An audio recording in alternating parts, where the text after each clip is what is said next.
ನಮಸ್ಕಾರ ಶಿಕ್ಷಕ ಆಕಾಂಕ್ಷಿಗಳೇ, good news ಕೂಡ ಬಂದಿದೆ.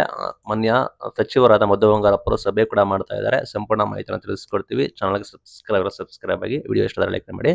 ಶಿಕ್ಷಣ ಇಲಾಖೆಯಿಂದ ಬಜೆಟ್‌ಗೆ ಪೂರ್ವಭಾವಿ ಸಭೆ ಕೂಡ ಮಾಡಿದ್ದಾರೆ.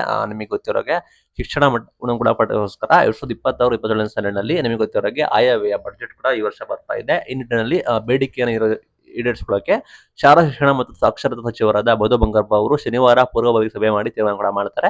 ಫೆಬ್ರವರಿ ಫಸ್ಟ್ ವೀಕ್ ಅಲ್ಲಿ ನಿಮಗೆ ಸಿದ್ದರಾಮಯ್ಯ ಅವರ ಅಧ್ಯಕ್ಷತೆಯಲ್ಲಿ ಬಜೆಟ್ ಕೂಡ ಶುರು ಆಗ್ತಾ ಇದೆ. ಆ ನಿಟ್ಟಿನಲ್ಲಿ ಪೂರ್ವಭಾವಿ ಸಭೆ ಕೂಡ ಇದೆ. ಪೂರ್ವಭಾವಿ ಸಭೆ ಆ ನಿಟ್ಟಿನಲ್ಲಿ ಪ್ರಸ್ತಾವನೆ ಸಲ್ಲಿಸ್ತಾ ಇದ್ದಾರೆ. ಇದರ ವಿರುದ್ಧ ಸುದೀರ್ಘವಾದ ಚರ್ಚೆ ಕೂಡ ಮಾಡಿದ್ದಾರೆ ಅಂತ ಸಚಿವರು.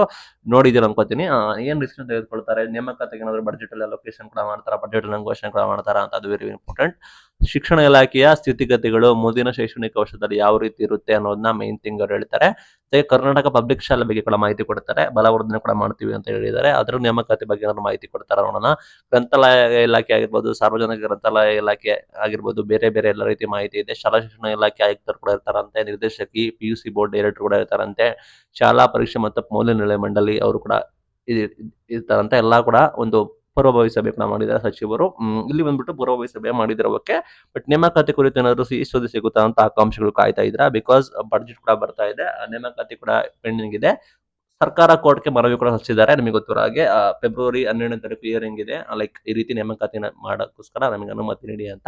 ಆ ನಿಟ್ಟಿನಲ್ಲಿ ಸಭೆ ಮಾಡಿ ಚರ್ಚೆ ಕೂಡ ಮಾಡಿದ್ದಾರೆ. ನೇಮಕಾತಿ ಕುರಿತು ಏನಾದ್ರು ಮಾಹಿತಿ ಬರುತ್ತಾ ಅಂತ ಹೇಳಿ ನಾವು ಬಜೆಟ್ ಅಲ್ಲಿ ಕಾಯ್ದಿರೋಣ. ಸಚಿವರು ಏನು ಹೇಳಿಕೆಯನ್ನು ಕೊಟ್ಟಿಲ್ಲ.